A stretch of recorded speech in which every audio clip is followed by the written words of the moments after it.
영업 없이 마케팅 없이 정보와 자격으로 사는 삶, 건강과 풍요로운 삶, 스스로 세포 재생하는 몸, 이 모든 걸 가능케 한 원리, 25년 연구와 2만 건 데이터, 셰프걱 투자로 만든 과학, 선천적 장부의 내부 온도 분석하고 맞춘 소류샴 적용, 전후 변화를 직접 확인해요. 프로노이아 프로그램. 지금 듣고 계신 청취자님 환영합니다. 배움에 대한 그 열정 하나로 귀중한 시간을 내어주신 여러분과 함께 오늘도 흥미로운 지식의 조각들을 맞춰보려고 합니다. 오늘의 심층탐구에 오신 것을 환영합니다. 네, 반갑습니다. 오늘 우리가 살펴볼 자료들의 목록을 제가 처음 딱 받아봤을 때 솔직히 약간 당황을 좀 했거든요. 어떤 부분에서요? 그러니까 완전히 다른 세상의 언어들이 한 책상 위에 무작위로 막 흩어져 있는 것 같았어요. 충분히 이해합니다. 저 역시 그 처음에 자료를 훑어보면서 이거 꽤나 이질적인 조합인데 하고 생각했으니까요. 생물학이랑 첨단 의학, 그리고 IT 공학에다가 심지어 현대 비즈니스 모델까지 섞여 있었죠. 맞아요. 그 구성을 우리 청취자분들께 먼저 좀 말씀을 드려야 할 것 같아요. 한쪽에는 세포막전이라던가 ATP를 다루는 아주 딱딱한 생물학 교과서 같은 자료가 있고요. 다른 한쪽에는 개구리 배아를 가지고 실험한 첨단 생체전기 연구 논문이 있습니다. 네, 거기가 과학의 영역이죠. 네, 그런데 갑자기 컴퓨터 공학의 자율 컴퓨팅 시스템 이론이 등장을 합니다. 그리고 가장 의외였던 건 주식회사 내 몸에 맞게라는 웰니스 기업이 만든 120세 무병장수를 위한 프로노이아 프로그램이랑 멘토장인 양성 가이드북이었어요. 아니 도대체 세포생물학하고 4천만 원짜리 비즈니스 교육 프로그램이 무슨 상관이 있는 걸까요? 겉보기에는 전혀 접점이 없어 보이죠.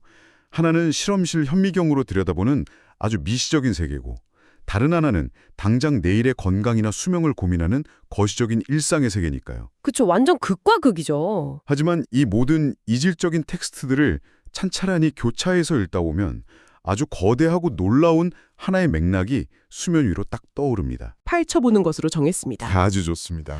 우리는 오늘 세 가지 굵직한 질문을 따라갈 겁니다. 첫째, 도대체 인체 운동 에너지란 정확히 무엇인가? 둘째, 이 에너지가 우리 몸에 대체 어떤 결정적인 영향을 미치는가?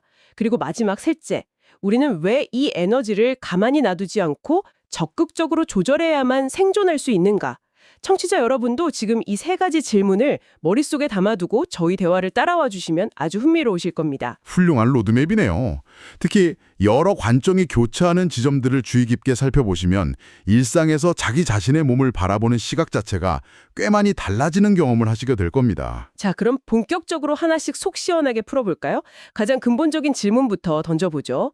도대체 인체 운동 에너지라는 게 뭡니까? 보통 운동 에너지라고 하면 헬스장에서 무거운 역기를 들거나 아니면 아침에 조깅할 때 쓰는 그런 물리적인 힘을 떠올리게 되잖아요. 우리가 일상적으로 흔히 쓰는 단어이기는 하죠. 하지만 생물학적 관점에서 아주 미시적인 단위로 쪼개어 보면 이야기가 전혀 달라집니다. 우리 몸을 구성하는 수십 조개의 세포 하나하나는 사실 아주 미세한 배터리라고 볼 수 있습니다. 배터리요? 네, 이 세포를 둘러싼 얇은 막이 있는데요. 이 막을 기준으로 안쪽은 상대적으로 마이너스, 즉 음전하를 띠고 바깥쪽은 플러스인 양전하를 띠고 있어요. 이것을 생물학에서는 세포막 전위라고 부릅니다. 아, 그러니까 세포 하나하나가 진짜 건전지처럼 플러스 극하고 마이너스 극을 가지고 있다는 거군요. 그런데 건전지는 가만히 두면 그냥 자연스럽게 방전이 되잖아요. 세포도 마찬가지인가요? 바로 그 지점이 핵심입니다. 이 전위차, 그러니까 배터리의 충전 상태를 유지하려면 끊임없이 일을 해야만 합니다. 가만히 놔두면 안 되거든요. 무슨 일을 하죠? 세포는 미토콘드리아에서 만들어낸 ATP라는 일종의 에너지 화폐를 지불해가면서 세포막에 위치한 나트륨 칼륨 펌프라는 아주 미세한 기계를 쉼없이 돌립니다. 나트륨은 밖으로 퍼내고 칼륨은 안으로 들여오면서 그 전기적인 불균형 상태를 의도적으로 계속 유지하는 거죠. 아, 펌프질을 해서 억지로. 맞습니다. 이 펌프질이 바로 생명활동을 가능하게 하는 가장 기본적이고 필수적인 운동 에너지의 정체입니다. 가만히 생각해보면 이거 좀 무서운 이야기이기도 하네요. 우리 몸속에서 수백 쪽의 보이지 않는 펌프들이 내가 살기 위해서 끊임없이 연료를 태우면서 돌아가고 있다는 거잖아요. 그렇습니다. 청취자님 혹시 지금 되게 편안하게 소파에 앉아 계시거나 아니면 차에서 운전을 하고 계신가요?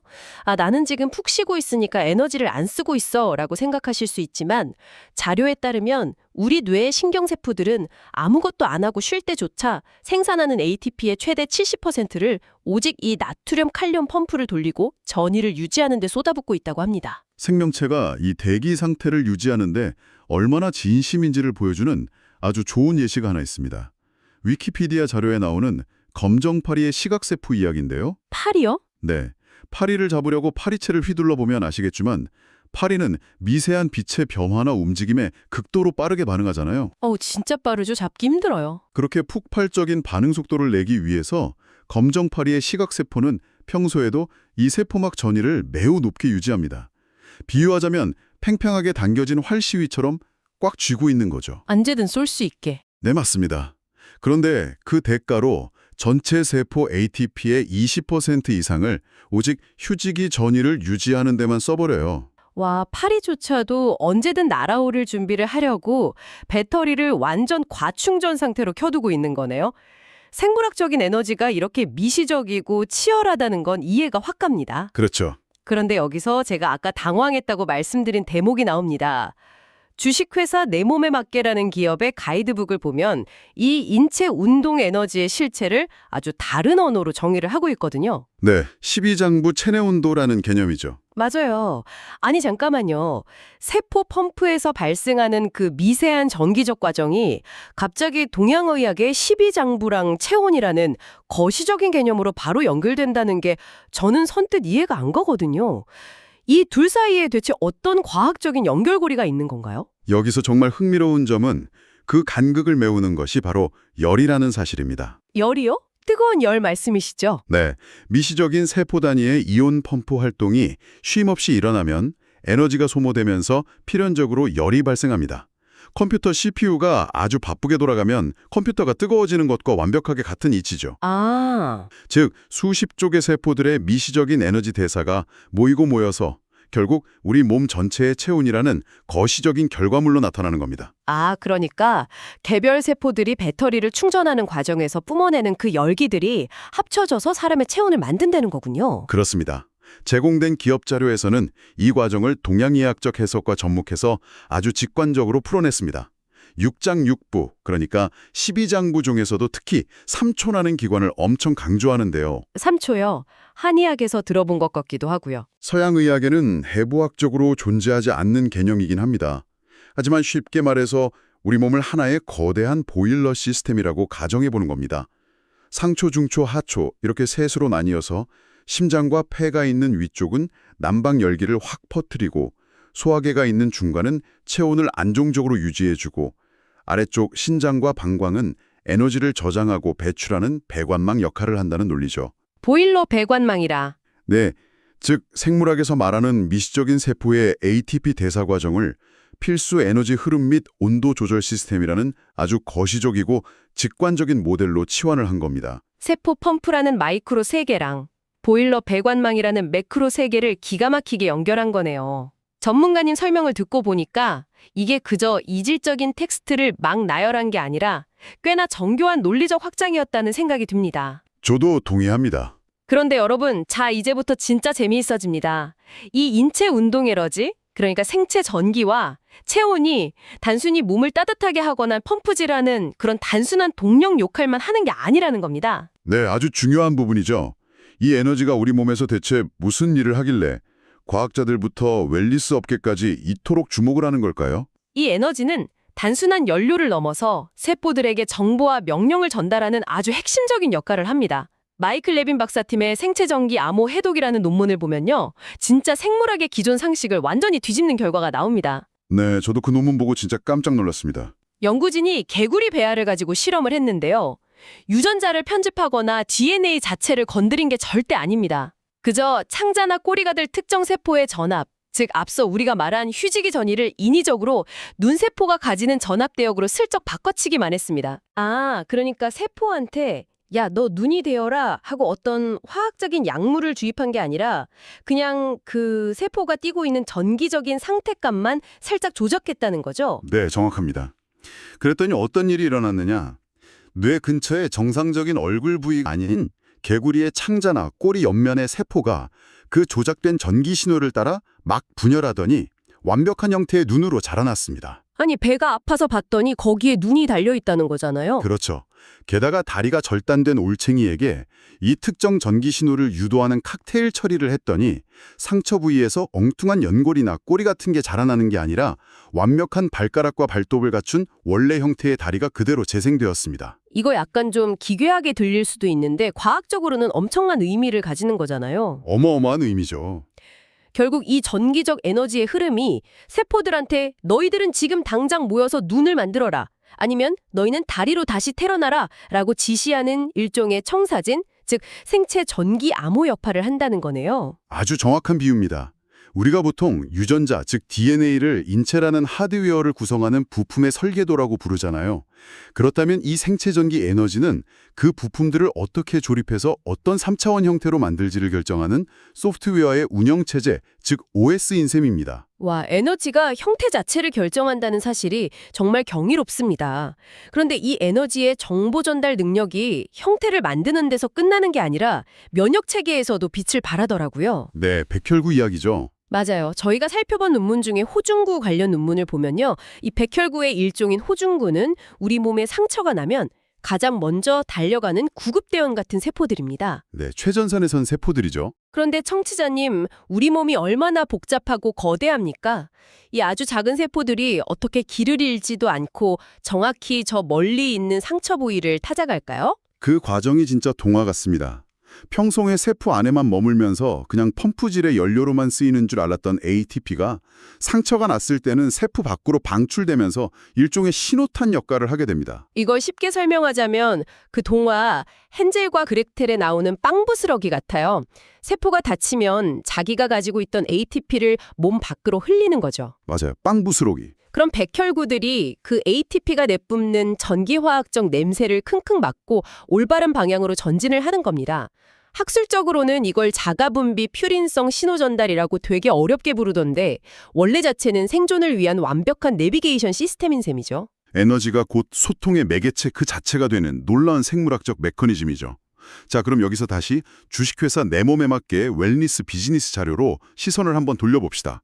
이들이 주장하는 바가 방금 우리가 이야기한 과학계의 첨단 발견과 묘하게 찰떡처럼 맞닿아 있다는 것을 알 수 있습니다. 어떤 부분에서요? 이 기업의 실증 데이터 자료에 따르면 12장부의 체내 온도가 최적화되고 에너지가 막힘없이 쫙 흐를 때 인체는 스스로 세포를 재생하고 복원하는 자정 능력을 회복한다고 주장을 합니다. 아, 그러니까 아까 개구리 다리가 올바른 생체전기 신호를 발았을 때 원래의 정상적인 모습으로 재생되었듯이 사람의 인체도 보일러 배관망처럼 얽힌 체온과 에너지 환경이 올바르게 딱 주어지면 원래의 건강한 물리적 형태로 돌아간다는 논리군요. 네, 기업의 사업자 가이드북을 보면 구체적인 검증 지표들이 나옵니다.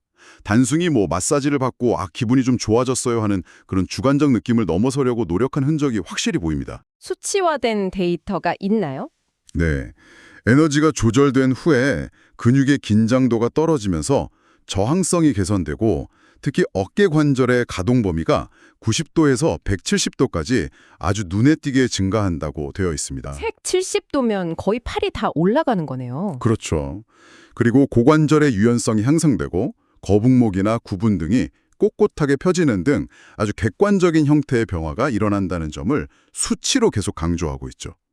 보이지 않는 에너지 밸런스를 맞췄더니 눈에 보이는 물리적인 근골격계의 복원으로 이어진다는 접근입니다. 전문가님 말씀을 듣다 보니까 자연스럽게 세 번째 질문으로 넘어가게 되네요.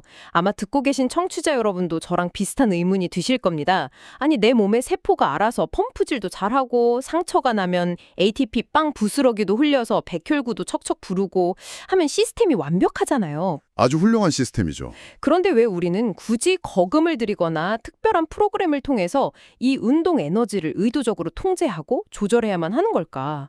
그냥 가만히 놔두면 우리 몸이 알아서 자가치유를 해야 정상 아닌가요? 그 질문이 바로 현대인들이 직면한 가장 뼈아픈 딜레마입니다.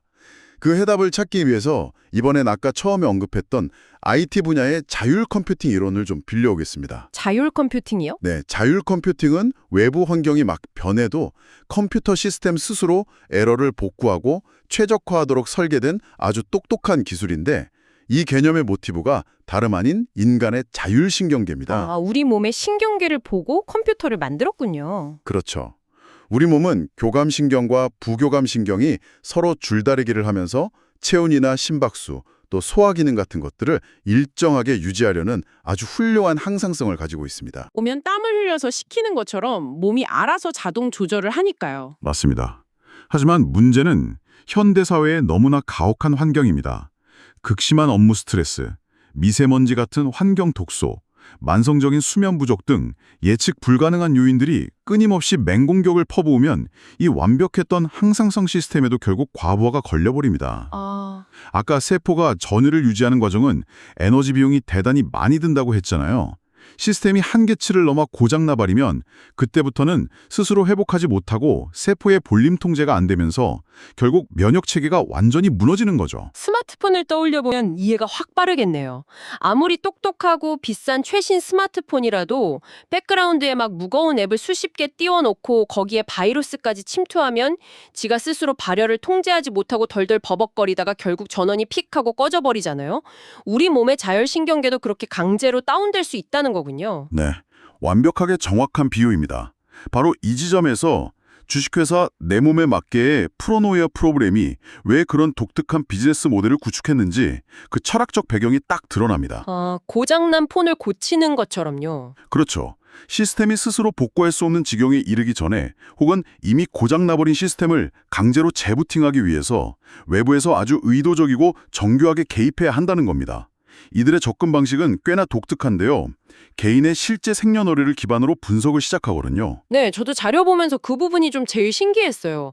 무슨 사주팔자도 아니고 생년월일로 에너지를 대체 어떻게 분석한다는 거죠? 이들 자료에 따르면 우주의 60년 주기, 그러니까 60년 우주궤도 원리를 바탕으로 개인이 태어나는 바로 그 순간 형성된 선천적인 12장부 체내 온도와 에너지 패턴을 정밀하게 분석한다고 합니다. 산천적인 온도요? 네, 태어날 때부터 사람마다 엔진의 크기나 열을 발산하는 주된 부위가 아예 다르기 때문에 누구는 심장의 열이 너무 과도하고 또 누구는 신장이 너무 차갑다는 선천적인 불균형을 안고 태어난다는 거죠. 아, 그러니까 병원에 가면 천편일률적으로 이 영양제를 드세요, 저 약을 드세요 하는 게 아니라 개인의 선천적인 그 보일러 배관 상태를 먼저 정확히 파악하고 거기에 딱 맞춘 맞춤형 솔루션으로 에너지를 조절해 주어야 한다는 게 이들의 핵심 논리군요. 정확합니다. 그런데 제가 이 자료를 보면서 진짜 놀랐던 건 사실 이 비즈니스의 규모입니다. 무려 25년 동안 2만 3천 명 이상의 임상 데이터를 추적하고 100억 원 이상을 투자했다고 하더라고요. 심지어 이 맞춤형 에너지 조절 기술을 전수하는 멘토 장인을 양성하는 데에 1인당 4천만 원이라는 진짜 엄청난 비용의 40시간 집중교육 프로그램을 운영하고 있습니다. 시장에서 이런 고가의 프로그램이 실제로 작동한다는 게 대체 어떤 의미일까요? 이 대목에서 우리가 이 프로그램의 의학적 효능 자체를 당장 검증하거나 판단할 필요는 없습니다. 다만 이 현상 자체를 사회적이고 비즈니스적인 관점에서 분석해보면 아주 의미심장하거든요. 네, 어떤 의미인가요? 현대인들이 그만큼 자연적인 회복과 근본적인 에너지 조절에 대해서 엄청나게 깊은 갈증을 느끼고 있다는 반증입니다. 과거의 웰니스 산업이 주로 화학적인 약물이나 단기적인 증상 완화에 집중했다면 이제는 거대한 자본과 소비자의 니즈가 물리학적인 에너지와 온도 조절이라는 새로운 패러다임으로 확 이동하고 있음을 보여주는 아주 강력한 사례죠. 듣고 보니 그렇네요. 미시적인 세포 생물학을 거시적인 체온 조절이라는 실용적인 비즈니스로 치환해서 120세 무병장수라는 코드를 공략하려는 이 시도는 웰니스 시장의 진화를 보여주는 아주 흥미로운 지표라고 볼 수 있습니다. 정말 그렇습니다. 질병을 그냥 약으로 대충 때우는 게 아니라 내 몸의 온도를 분석해서 노화라는 거대한 시스템 오류 자체를 통제하겠다는 발상 자체가 청취자분들께도 꽤 신선한 시각을 제공했을 것 같습니다. 자, 오늘 우리는 정말 방대하고 신비로운 지식의 징검다리를 숨가쁘게 건너왔습니다. 눈에 보이지도 않는 아주 작은 세포막이 쉼없이 돌려대는 나트륨 칼륨 펌프의 그 미세한 배터리 작용부터 시작을 했죠. 네, 그리고 그 작은 전기적 신호가 단순한 연료 에너지를 넘어서 개구리의 형태를 아예 바꿔버리고 백혈구를 상처로 유도하는 거대한 생체 전기 암호가 된다는 사실도 살펴봤습니다. 맞아요. 나아가서 자율신경계가 과부하에 걸리기 쉬운 현대사회에서 인간의 체내 온도를 분석하고 맞춤형으로 에너지를 조절하려는 웰리스 시장의 거대한 움직임까지 인체 운동 에너지라는 하나의 렌즈를 통해 아주 깊이 있게 살펴보았습니다. 지금 듣고 계신 청취자님, 혹시 습관적으로 굽어있는 어깨나 뒷목의 그 뻐근한 긴장감이 그저 어제 잠을 잘못 자서 생기는 단순한 근육통이 아니라 여러분 몸속 깊은 곳에 운동 에너지와 체온 불균형이 제발 좀 살려달라고 삑삑대며 보내는 시스템의 구조 신호는 아닐까요? 오늘 이 시간이 여러분의 몸을 그저 단순한 뼈와 살덩어리가 아니라 에너지와 체온이 끊임없이 소통하며 흐르는 아주 정교한 소프트웨어라는 새로운 관점으로 바라보는 계기가 되었으리라 바랍니다. 오늘 탐구를 마무리하면서 여러분의 상상력을 조금 더 짜릿하게 자극할 만한 진화 생물학적 사실 하나를 마지막으로 덧붙이고 싶습니다. 오, 진화 생물학이요? 좋죠. 앞서 세포의 배터리를 강제로 유지하는 나트륨 칼륨 펌프 이야기 기억하시죠? 흥미롭게도 특정 곤충이나 두꺼비 같은 생물들은 강심성 스테로이드라는 맹독성 식물에 대항하기 위해서 아주 오랜 진화의 시간 동안 자기 자신의 펌프 아미노산 구조를 통째로 바꿔버렸습니다. 구조를요? 네, 독마저 이겨내기 위해서 생명체가 자기 자신의 에너지 시스템 뼈대를 스스로 해킹하고 재설계한 셈이죠. 와, 외부의 치명적인 독을 견디려고 자기 몸의 에너지 처리 방식 자체를 아예 진화시켜버렸다는 거네요. 이거 진짜 대단한데요? 여기서 우리는 아주 도발적이고 재미있는 질문을 하나 던져볼 수 있습니다. 두꺼비는 수백만 년의 맹목적인 진화를 통해서 우연히 그 일을 해냈지만 만약 우리 인류가 고도의 과학기술과 통찰력을 통해 이 생체 전기 암호의 비밀 그리고 시정부의 에너지 온도 메커니즘을 완벽하게 이해하고 의도적으로 통제하는 날이 온다면 과연 어떻게 될까요? 상상만 해도 엄청나네요. 우리는 단순히 120세까지 병 없이 사는 수명 연장의 꿈을 넘어서 환경과 질병에 나약하게 지배받던 인간이라는 생물학적 한계 자체를 아예 새롭게 재설계하게 되는 것은 아닐까요? 와, 독을 품은 식물을 먹고도 멀쩡한 두꺼비처럼 우리도 노화와 만성질환이라는 치명적인 독을 완벽히 무력화시키는 전혀 새로운 차원의 신인류로 거듭날지도 모릅니다. 와, 오늘 대화의 끝이 무려 생물학적 진화와 인류의 미래에 대한 이야기로 확장이 되다니 정말 지적인 포만감이 가득 차오르는 시간이었습니다.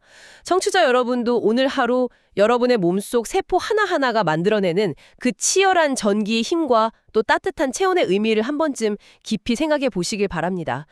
오늘 저희가 준비한 심층 탐구는 아쉽지만 여기까지입니다. 여러분의 지적 갈증을 시원하게 채워줄 더 새롭고 놀라운 연결고리들을 들고 다음 이 시간에 어김없이 다시 찾아뵙겠습니다. 네, 감사합니다. 그때까지 여러분의 세포 배터리를 따뜻하고 빵빵하게 충전해 두시길 바랍니다. 함께해 주셔서 감사합니다.